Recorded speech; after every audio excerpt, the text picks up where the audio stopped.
Linear models of communication. Linear models of communication ಅಂದರೆ one way process ಅಂತ ನಾವು ಹೇಳ್ಬೋದು. ಯಾಕೆಂತ ಹೇಳಿದ್ರೆ ಅಲ್ಲಿ ಒಂದು ಸರ್ಕಲ್ ಥರ ಕಮ್ಯುನಿಕೇಷನ್ ವರ್ಕ್ ಮಾಡೋದಿಲ್ಲ ಅನ್ನೋವಂಥ ವಾದ. ಅಂದರೆ ಫೀಡ್ಬ್ಯಾಕ್ ಫ್ಯಾಕ್ಟರ್ ಅಥವಾ ನಮ್ಮ ಪ್ರತಿಕ್ರಿಯೆಗೆ ಅಲ್ಲಿ ಅವಕಾಶಗಳು ಇರೋದಿಲ್ಲ.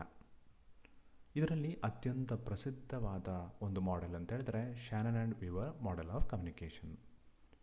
1948ರಲ್ಲಿ ಕ್ಲಾಡ್ ಶ್ಯಾನನ್ ಅವರು ಒಬ್ಬರು ಅಮೇರಿಕನ್ ಮ್ಯಾಥಮೆಟಿಷಿಯನ್ ಮತ್ತು ಎಲೆಕ್ಟ್ರಾನಿಕ್ ಇಂಜಿನಿಯರ್ ಕೂಡ ಆಗಿರ್ತಾರೆ. ಮತ್ತು ವಾರನ್ ವೀವರ್ ಅವರು ಅಮೇರಿಕನ್ ಸೈಂಟಿಸ್ಟ್.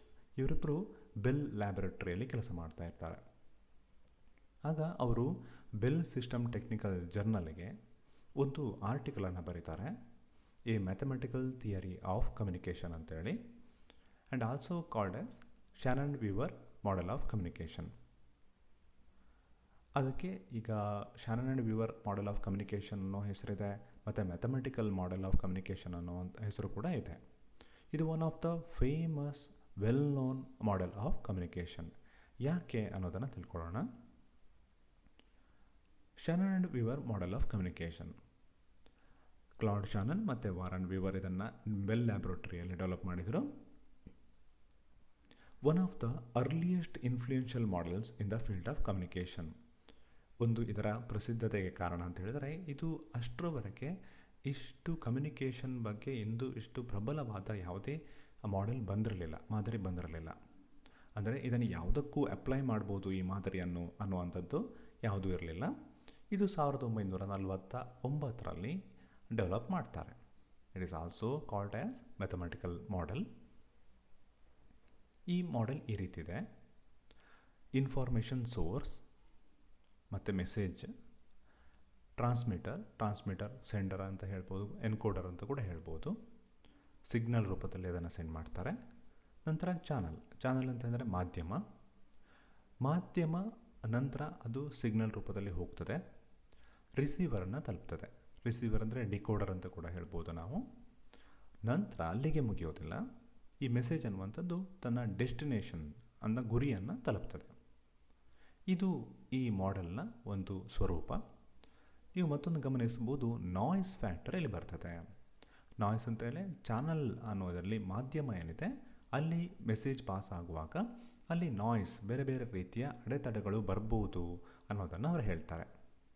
ಮುಖ್ಯವಾಗಿ ನಾವು ಗಮನಿಸಬೇಕಾದದ್ದು ಅಂತ ಹೇಳಿದರೆ Shannon and Weaver model of ಕಮ್ಯುನಿಕೇಷನಲ್ಲಿ ಅವರು ಮೆಕ್ಯಾನಿಕಲ್ ಆಗಿ ಈಗ ಮೆಸೇಜ್ ಯಾವ ರೀತಿ ಪಾಸ್ ಆಗ್ತದೆ ಅನ್ನೋ ರೀತಿಯಲ್ಲಿ ಅವರು ಸಂಶೋಧನೆಯನ್ನು ಮಾಡ್ತಾಯಿದ್ರು, ಅದನ್ನು ಅಪ್ಲೈ ಮಾಡಲಿಕ್ಕೆ ಟ್ರೈ ಮಾಡ್ತಾಯಿದ್ರು. ಹಾಗಾಗಿ ಅವರು ಆ ಪಾಯಿಂಟ್ ಆಫ್ ವ್ಯೂನಲ್ಲಿ ನಾಯ್ಸ್ ಅನ್ನುವಂಥದ್ದು ಚಾನಲ್ನಲ್ಲಿ ಬರ್ಬೋದು ಅಂತ ಹೇಳ್ತಾರೆ. This model introduced by ಶ್ಯಾನನ್ and Weaver is linear in nature. ನಾನು ಈಗಾಗಲೇ ಹೇಳಿದಾಗೆ ಫೀಡ್ಬ್ಯಾಕ್ ಫ್ಯಾಕ್ಟರ್ ಇಲ್ಲ ಇದರಲ್ಲಿ. ಲೀನಿಯರ್ ಅಂದರೆ ಸೆಂಡರಿಂದ ಸ್ಟಾರ್ಟ್ ಆಗ್ತದೆ, ರಿಸೀವರ್ ಅಲ್ಲಿಗೆ ಮುಗಿತದೆ. ರಿಸೀವರ್ನಿಂದ ಯಾವುದೇ ಸ್ಪಂದನೆಗೆ ಇಲ್ಲಿ ಅವಕಾಶ ಇಲ್ಲ. Sender a channel and receiver, no element of feedback entailed, hence it is called as linear. ಯಾವಾಗಲೂ ಲೀನಿಯರ್ ಅಂತ ಹೇಳಿದ ಕೂಡ ನಮಗೆ ಗೊತ್ತಿರಬೇಕು ಏನೋ ಹೇಳಿದರೆ ಅಲ್ಲಿ ಫೀಡ್ಬ್ಯಾಕ್ ಅಥವಾ ಪ್ರತಿಕ್ರಿಯೆಗೆ ಅವಕಾಶ ಇಲ್ಲ. ಒಂದು ಸಿಂಗಲ್ ಲೈನ್ ಥರ ಇರ್ತದೆ ಆ ಮಾಡೆಲ್ ಅಂತ ಹೇಳಿ. ಸರ್ಕಲ್ ಥರ ಇರೋದು, ಅಲ್ಲಿ ಫೀಡ್ಬ್ಯಾಕ್ ಇದ್ದಾಗ ಮಾತ್ರ ಸರ್ಕಲ್ ಥರ ನಮಗೆ ಮಾಡೆಲ್ ಕಾಣಿಸ್ತದೆ. Static interference while A telephonic conversation occurs. Interference ಆಗ್ಬೋದು, ಎಸ್ಪೆಷಲಿ ನಾವು ಟೆಲಿಫೋನಿಕ್ ಕನ್ವರ್ಸೇಷನ್ ಮಾಡುವಾಗ ಅಲ್ಲಿ ಏನು ಅಂತ ಹೇಳಿದ್ರೆ ಬೇರೆ ಬೇರೆ ಅಡೆತಡೆಗಳು ಬರ್ಬೋದು. ಇಂಥ ಅಡೆತಡೆಗಳನ್ನೇ ಅವರು ಇಲ್ಲಿ ನಾಯ್ಸ್ ಅಂತ ಹೇಳಿದ್ದಾರೆ. ಅದಕ್ಕೋಸ್ಕರನೇ ಅಲ್ಲಿ ಮೀಡಿಯಮ್ ಅಥವಾ ಚಾನಲ್ನಲ್ಲಿ ನಾಯ್ಸ್ ಅನ್ನೋದನ್ನು ನೀವು ನೋಡಿದ್ದೀರಾ. This was gradually developed into concept of noise in communication. ಸಂವಹನದಲ್ಲಿ ಇದು ನಾಯ್ಸ್ ಅನ್ನೋದನ್ನು ಅವರು ಹೇಳ್ತಾರೆ. ಶ್ಯಾನನ್ and Weaver model could be defined as, ಈ ಮಾಡೆಲನ್ನು ಈ ರೀತಿ ನಾವು ನೆನ್ಪಿಟ್ಕೊಳ್ಬೋದು. ಹೇಗೆ? ಒಂದು ಲೀನಿಯರ್ ಮಾಡೆಲ್ ಇದು. It is one way communication ಅಥವಾ ಯುನಿಡೈರೆಕ್ಷನಲ್ ಅಂತ ಕೂಡ ಹೇಳ್ತೇವೆ. ಅಂದರೆ ಒಂದೇ ಡೈರೆಕ್ಷನಲ್ಲಿ ಹೋಗ್ತದೆ ಕಮ್ಯುನಿಕೇಷನ್, ಅಥವಾ ಸರ್ಕಲ್ ಅಲ್ಲ, ಒನ್ ವೇ ಕಮ್ಯುನಿಕೇಷನ್ ಆಗಿರುತ್ತದೆ, ಲೀನಿಯರ್ ಮಾಡೆಲ್ ಆಗಿರ್ತದೆ. ಮತ್ತೊಂದು ಹೇಳಿದೆ transmitter of encoding and decoding signals. Encoding ಮತ್ತು ಡಿಕೋಡಿಂಗ್ ಸಿಗ್ನಲ್ಸನ್ನು ನಾವು ಟ್ರಾನ್ಸ್ಫರ್ ಮಾಡ್ತೇವೆ ಇಲ್ಲಿ ಈ ರೀತಿಯ ಕಮ್ಯುನಿಕೇಷನ್ನಲ್ಲಿ. ಅದಕ್ಕೆ ನಾನು ಹೇಳಿದ್ದು ಇದು ಎಸ್ಪೆಷಲಿ ಟೆಲಿಫೋನಿಕ್ ಕನ್ವರ್ಸೇಷನ್ಗೆ ಅದನ್ನು ಗಮನದಲ್ಲಿಟ್ಟುಕೊಂಡು ಡೆವಲಪ್ ಮಾಡಿದಂಥ ಒಂದು ಕಮ್ಯುನಿಕೇಷನ್ ಮಾಡೆಲ್. ಇಲ್ಲಿ ಸೆಂಡರ್ನಿಂದ ರಿಸೀವರ್ಗೆ ಯಾವುದು ಮೆಸೇಜ್ ಹೋಗ್ತದೆ ಅದು ಸಿಗ್ನಲ್ ರೂಪದಲ್ಲಿ ಹೋಗ್ತದೆ ಅನ್ನೋದನ್ನು ಹೇಳ್ತಾರೆ. There is static that could interfere during the telephonic conversation called noise. ಈ ಅಡೆತಡೆಗಳು ಅನ್ನೋದಿದೆಯಲ್ಲ ಅದು ಟೆಲಿಫೋನಿಕ್ ಕನ್ವರ್ಸೇಷನಲ್ಲಿ ಆಗ್ಬೋದು, ಅದನ್ನು ನಾಯ್ಸ್ ಅಂತ ಹೇಳ್ತೇವೆ ಅಂತ ಹೇಳ್ತಾರೆ ಅವರು. ಗೊತ್ತಾಯ್ತಲ್ಲ, ಬೇರೆ ರೀತಿಯ ನಾಯ್ಸ್ಗಳನ್ನು ಇಲ್ಲಿ ಕನ್ಸಿಡರ್ ಮಾಡೋದಿಲ್ಲ. ಇದು ಈ ಮಾದರಿಯ ಒಂದು ನ್ಯೂನತೆ ಕೂಡ ಹೌದು. Claude Shannon and Warren Weaver's model includes, ಈ ಮ್ಯಾಥಮೆಟಿಕಲ್ ಮಾಡೆಲ್ ಅದರಲ್ಲಿ ಇನ್ಕ್ಲೂಡ್ ಆಗುವಂಥ ಮತ್ತು ಕೆಲವು ಅಂಶಗಳು ಅಂತ ಹೇಳಿದರೆ, a source of information which produces a message, ಒಂದು ಮೆಸೇಜನ್ನು ಪ್ರೊಡ್ಯೂಸ್ ಮಾಡುವಂಥ ಸೋರ್ಸ್ ಆಫ್ ಇನ್ಫಾರ್ಮೇಷನ್. ಮತ್ತೊಂದು a transmitter which encoded the message into signals for transmission, ಒಂದು ಟ್ರಾನ್ಸ್ಮಿಟರ್ ಅದು ಮೆಸೇಜನ್ನು ಎನ್ಕೋಡ್ ಮಾಡ್ತದೆ. ಯಾವ ರೂಪದಲ್ಲಿ? ಸಿಗ್ನಲ್ ರೂಪದಲ್ಲಿ ಎನ್ಕೋಡ್ ಮಾಡ್ತದೆ. ವಿಚ್ ಹೆಲ್ಪ್ಸ್ ಫಾರ್ ಟ್ರಾನ್ಸ್ಮಿಷನ್ಗೆ ಹೆಲ್ಪ್ ಆಗುವ ಥರ ಸಿಗ್ನಲ್ ರೂಪಕ್ಕೆ ಕನ್ವರ್ಟ್ ಮಾಡ್ತದೆ ಅದನ್ನು. A channel through which the signals were to be transmitted, ಯಾವ ಸಿಗ್ನಲ್ ರೂಪದಲ್ಲಿ ಇರುವಂಥ ಮೆಸೇಜ್ಗಳು ಟ್ರಾನ್ಸ್ಮಿಟ್ ಆಗೋದಕ್ಕೆ ಅಂದರೆ ಹಾದು ಹೋಗೋದಕ್ಕೆ ಒಂದು ಚಾನಲ್ ಬೇಕಿದೆ. A receiver that decodes the message, ಒಬ್ಬ ರಿಸೀವರ್ ಅವನು ಮೆಸೇಜನ್ನು ಡಿಕೋಡ್ ಮಾಡ್ತಾನೆ ಸೊ ದ್ಯಾಟ್ ಅವನಿಗೆ ಆ ಮೆಸೇಜ್ ಅರ್ಥ ಆಗುತ್ತೆ. ನಾವೀಗ ಫೋನಲ್ಲಿ ಕೇಳ್ತೇವೆ, ಅದರಲ್ಲಿ ಅಲ್ಲಿ ಸಿಗ್ನಲ್ ರೂಪದಲ್ಲಿದ್ದದ್ದು ನಮಗೆ ಅಲ್ಲಿ ಧ್ವನಿಯ ರೂಪದಲ್ಲಿ ಕೇಳ್ತದೆ. ಧ್ವನಿಯ ರೂಪದಲ್ಲಿ ಬಂದಾಗ ನಮಗೆ ಅದು ಅರ್ಥ ಆಗುತ್ತೆ. ಅದು ಎ ಡೆಸ್ಟಿನೇಷನನ್ನು ತಲುಪ್ತದೆ, ಒಂದು ಗುರಿಯನ್ನು ತಲುಪ್ತದೆ. Where the message arrived after the decode ಆದ ನಂತರ ಮೆಸೇಜ್ ಇಲ್ಲಿಯೂ ಒಂದು ಕಡೆ ಹೋಗ್ತದೆ. ಈಗ ಮತ್ತೆ ಧ್ವನಿಯ ರೂಪದಕ್ಕೆ ಬಂದ ಮೆಸೇಜ್ ಎಲ್ಲಿ ಹೋಗ್ತದೆ? ಅದು ಒಂದು ಗುರಿಯನ್ನು ತಲುಪ್ತದೆ. ಅಂದರೆ ಫಾರ್ ಎಕ್ಸಾಂಪಲ್ ನಾವು ರಿಸೀವರ್ ಅಂತ ಹೇಳ್ಬೋದು ಅಥವಾ ಬೇರೆ ಯಾವುದೋ ಒಂದು ಗುರಿ, ಆ ಗುರಿಗೆ ತಲುಪ್ತದೆ. ಅಂದರೆ ಅರ್ಥ ಆಗೋ ರೂಪದಲ್ಲಿ, ಅಂದರೆ ಶಬ್ದದ ರೂಪದಲ್ಲಿ.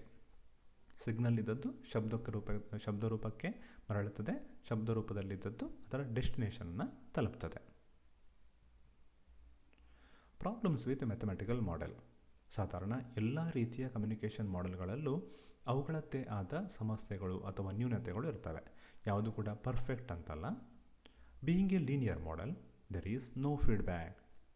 ಸಾಧಾರಣ ಕಮ್ಯುನಿಕೇಷನ್ನಲ್ಲಿ, ಸಂವಹನದಲ್ಲಿ ನಾವು ಹೀಗೆ ಆಲೋಚನೆ ಮಾಡಿದರೂ ಕೂಡ ಸಂವಹನದಲ್ಲಿ ಫೀಡ್ಬ್ಯಾಕ್ ಇಲ್ಲದೆ ಅಥವಾ ನಮ್ಮ ಪ್ರತಿಕ್ರಿಯೆಗೆ ಅವಕಾಶ ಇಲ್ಲದಿದ್ದರೆ ಅದು ಸಂಪೂರ್ಣ ಅಲ್ಲ ಅನ್ನೋದು ನಮಗೆ ಸಾಧಾರಣವಾಗಿ ಅರ್ಥ ಆಗ್ತದೆ. ಆದರೆ ಹಿಂದಿನ ಲೀನಿಯರ್ ಮಾಡೆಲ್ಗಳಲ್ಲಿ ಈ ಫೀಡ್ಬ್ಯಾಕನ್ನು ಬಿಟ್ಟಿದ್ದಾರೆ ಹಲವಾರು ಕಾರಣಗಳಿಗಾಗಿ. ಇದರ ನ್ಯೂನತೆ ಕೂಡ ಅದೇ, ಯಾವುದು ಫೀಡ್ಬ್ಯಾಕ್ ಫ್ಯಾಕ್ಟರ್ ಇಲ್ಲದಿರೋದು ಅನ್ನೋದಂತ ನಾವು ಗಮನಿಸ್ಬೋದು. It was the initial stages of communication model. ಯಾಕೆಂದರೆ ಆಗ ಕಮ್ಯುನಿಕೇಷನ್ ಮಾಡೆಲ್ಗಳು ಅದು ಹೊಸ ಮಾಡೆಲ್ಗಳು. ಆಗ ಬೇರೆ ಬೇರೆ ರೀತಿಯ ಮಾಡೆಲ್ಗಳು ಬರ್ತಾ ಇದ್ವು ಅಷ್ಟೇ. ಸೊ ಆಗ ಅವರು ಫೀಡ್ಬ್ಯಾಕ್ ಫ್ಯಾಕ್ಟರನ್ನು ಅಷ್ಟು ಸೀರಿಯಸ್ ಆಗಿ ಗಂಭೀರವಾಗಿ ಪರಿಗಣಿಸಿರಲಿಲ್ಲ. ಸೊ ಇಲ್ಲಿ ಕೂಡ ಇದೊಂದು ಲೀನಿಯರ್ ಮಾಡೆಲ್ ಆಗಿದೆ, ಫೀಡ್ಬ್ಯಾಕ್ ಫ್ಯಾಕ್ಟರ್ ಇದರಲ್ಲಿ ಇಲ್ಲ. ಅದು ಒಂದು ನ್ಯೂನತೆ. The concept of noise gives rise to the notion of a disturbance in the message. ಇದು ಏನಂತ ಹೇಳಿದ್ರೆ ಮೆಸೇಜಲ್ಲಿ ಡಿಸ್ಟರ್ಬೆನ್ಸ್ ಆಗ್ತದೆ ಅನ್ನುವಂಥ ಒಂದು ನಮಗೆ ಕಲ್ಪನೆಯನ್ನು ಈ ಕಾನ್ಸೆಪ್ಟ್ ಆಫ್ ನಾಯ್ಸ್ ಕೊಡ್ತದೆ ನಮಗೆ. Hence, there is no means to find out if the reception of the message was successful. ಹಾಗಾದರೆ ನಾಯ್ಸ್ ಇದೆ ಅಂತ ಹೇಳ್ತಾರೆ. ಹಾಗಾದರೆ ಅಲ್ಲಿ ಮೆಸೇಜ್ ಸಕ್ಸಸ್ಫುಲ್ ಆಗಿ ರಿಸೀವ್ ಆಗ್ತದಾ ಅನ್ನೋದ ಸ್ಪಷ್ಟತೆ ಇಲ್ಲ ಈ ಕಮ್ಯುನಿಕೇಷನ್ ಮಾಡೆಲಲ್ಲಿ, ಈ ಮ್ಯಾಥಮೆಟಿಕಲ್ ಮಾಡೆಲಲ್ಲಿ ಅಂತ ಹೇಳಿ ಕೆಲವರು ವಾದ ಮಾಡ್ತಾರೆ. ಆದರೆ ನಾಯ್ಸ್ ಫ್ಯಾಕ್ಟರ್ ಇದೆ, ಮೆಸೇಜ್ ಪಾಸ್ ಆಗ್ತದೆ ಅಂತ ಹೇಳ್ತಾರೆ. ಸೊ ಎಷ್ಟು ನಾಯ್ಸ್ ಫ್ಯಾಕ್ಟರ್ ಬಂದಾಗ ಮೆಸೇಜ್ ಸಕ್ಸಸ್ಫುಲ್ ಆಗಿ ಡೆಸ್ಟಿನೇಷನ್ನ ತಲುಪ್ತದಾ ಅನ್ನೋದನ್ನು ಯಾವುದು ಅಂತ ಹೇಳ್ತಾರೆ ಈ ಮಾಡೆಲ್ನಲ್ಲಿ ನಮಗೆ ಸ್ಪಷ್ಟತೆ ಸಿಗೋದಿಲ್ಲ ಅನ್ನೋ ವಾದ ಕೂಡ ಇದೆ. As there is no feedback, the clarity and understanding of the decoded message was questionable. ಅಲ್ಲಿ ನಾಯ್ಸ್ ಫ್ಯಾಕ್ಟರ್ ಇದೆ, ಫೀಡ್ಬ್ಯಾಕ್ ಫ್ಯಾಕ್ಟರ್ ಇಲ್ಲ. ಹಾಗಾಗಿ ಅಲ್ಲಿ ಕ್ಲಾರಿಟಿ ಇರ್ಬೋದು, ಸ್ಪಷ್ಟತೆ ಇರ್ಬೋದು, ನಿಖರತೆ ಇರ್ಬೋದು, ಮತ್ತು ಅಂಡರ್ಸ್ಟ್ಯಾಂಡಿಂಗ್ ಲೆವೆಲ್ ಅಂದರೆ ಅರ್ಥ ಮಾಡ್ಕೊಂಡಿರುವಂಥ ಲೆವೆಲ್ ಇರ್ಬೋದು. ಯಾವುದನ್ನು ಡಿಕೋಡೆಡ್ ಮೆಸೇಜ್ ಇದೆಯಲ್ಲ ಅದು ಪ್ರಶ್ನಾರ್ಹ ಅಂತ ಹೇಳ್ತಾರೆ. ಎಷ್ಟರ ಮಟ್ಟಿಗೆ ಅದು ಅರ್ಥ ಆಗಿದೆ, ಎಷ್ಟರ ಮಟ್ಟಿಗೆ ಕ್ಲಾರಿಟಿ ಇದೆ ಅನ್ನೋದು ಇಲ್ಲಿ ಪ್ರಶ್ನಾರ್ಹ ಅಂತ ಹೇಳ್ತಾರೆ ಕೆಲವರು. ಮತ್ತು ನಾಯ್ಸ್ ಫ್ಯಾಕ್ಟರ್ ಏನೋ ಇದೆ, ಆದರೆ ಸಿಚುವೇಶನಲ್ ಆರ್ ಕಾಂಟೆಕ್ಸ್ಚುವಲ್ ನಾಯ್ಸ್ ಅಂಥ ಸಂದರ್ಭದಲ್ಲಿ ಬರುವಂಥ ಸಂದರ್ಭೋಚಿತ ಏನು ನಾಯ್ಸ್ ಅಥವಾ ಡಿಸ್ಟರ್ಬೆನ್ಸ್ ಇದೆಯಲ್ಲ, not taken into concern, ಅದನ್ನು ಗಣನೆಗೆ ತೆಗೆದುಕೊಂಡಿಲ್ಲ. ಸೊ ಹಾಗಾಗಿ ಈ ಮೆಕ್ಯಾನಿಕಲ್ ಆಗಿ ಈಗ ಟೆಲಿಫೋನಿಕ್ ಕನ್ವರ್ಸೇಷನಲ್ಲಿ ಬರುವಂಥ ಕೆಲವು ನಾಯ್ಸ್ಗಳಿರ್ಬೋದು, ಟೆಕ್ನಿಕಲ್ ಪ್ರಾಬ್ಲಮಿಂದ ಆಗಿರ್ಬೋದು, ಅಂಥದ್ದನ್ನು ಮಾತ್ರ ಪರಿಗಣಿಸಿದ್ದಾರೆ. ಬೇರೆ ತರಹದ ನಾಯ್ಸ್ಗಳು ಕಮ್ಯುನಿಕೇಷನಲ್ಲಿ, ಸಂವಹನದಲ್ಲಿ ಬರ್ಬೋದು, ಅದನ್ನು ಗಣನೆಗೆ ತೆಗೆದುಕೊಂಡಿಲ್ಲ ಅಂತ ಹೇಳ್ತಾರೆ. It is not known as to how effective the received meaning was. ಅಂದರೆ ರಿಸೀವ್ಡ್ ಮೀನಿಂಗ್, ಸ್ವೀಕರಿಸಿದ ಏನು ಅರ್ಥ ಎಷ್ಟು ಪರಿಣಾಮಕಾರಿಯಾಗಿತ್ತು ಅನ್ನೋದು ಇಲ್ಲಿ ಗೊತ್ತಾಗೋದಿಲ್ಲ. If it led to an effect in behaviour or action of the recipient. ಅಲ್ಲಿ ಯಾರು ಸ್ವೀಕರಿಸ್ತಾನೆ, ರಿಸೀವರ್ ಇದ್ದಾನಲ್ಲ, ಅವನ ಬಿಹೇವಿಯರ್ನಲ್ಲಿ ಅಥವಾ ಆ್ಯಕ್ಷನ್ನಲ್ಲಿ ಯಾವುದೇ ರೀತಿಯ ಬದಲಾವಣೆಯನ್ನು ತಂದಿತಾ, ಅದರ ಮೇಲೆ ಪರಿಣಾಮ ಬೀರಿತಾ ಅನ್ನೋದು ಇದರಲ್ಲಿ ಸ್ಪಷ್ಟವಾಗಿ ಇಲ್ಲ ಅಂತ ಹೇಳ್ತಾರೆ ಕೆಲವರು. Practical example of Shannon and Weaver model of communication. For example practical ಆಗಿ ತೆಗೆದುಕೊಳ್ಳೋದಾದರೆ, ಥಾಮ್ಸನ್ ಅನ್ನೋದು ಸೆಂಡರ್ ಆಗಿದ್ದರೆ, ಎನ್ಕೋಡರ್ ಏನು ಟೆಲಿಫೋನ್, ಅದು ಎನ್ಕೋಡರ್ ಆಗಿರುತ್ತದೆ. ಚಾನಲ್ ಹೇಗೆ ಹೋಗ್ತದೆ, ಸಿಗ್ನಲ್ ಮುಖಾಂತರ ಹೋಗ್ತದೆ, ಸಿಗ್ನಲ್ ಕೇಬಲ್ ಮುಖಾಂತರ ಹೋಗ್ತದೆ, ಚಾನಲ್ ಕೇಬಲ್ ಆಗಿರುತ್ತದೆ. ನಾಯ್ಸ್, ಡಿಸ್ಟ್ರಾಕ್ಷನ್ ಇನ್ ವಾಯ್ಸ್ ಸರಿಯಾಗಿ ಕೇಳಿಸೋದಿಲ್ಲ, ಇದು ನಾಯ್ಸ್ ಅಂತ ಪರಿಗಣಿಸ್ಬೋದು.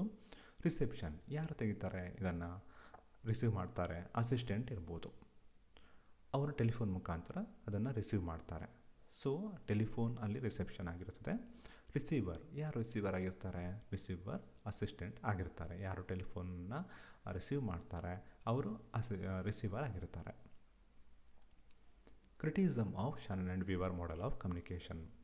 One of the simplest model ಅಂತ ನಾವು ಹೇಳ್ತೇವೆ. ಇದು ಕಮ್ಯುನಿಕೇಷನ್ ಇದ್ದು ಅರ್ಲಿಯೆಸ್ಟ್ ಮಾಡೆಲ್ ಮತ್ತು ಸಿಂಪ್ಲೆಸ್ಟ್ ಮಾಡೆಲ್ ಆಗಿದೆ ಇದು.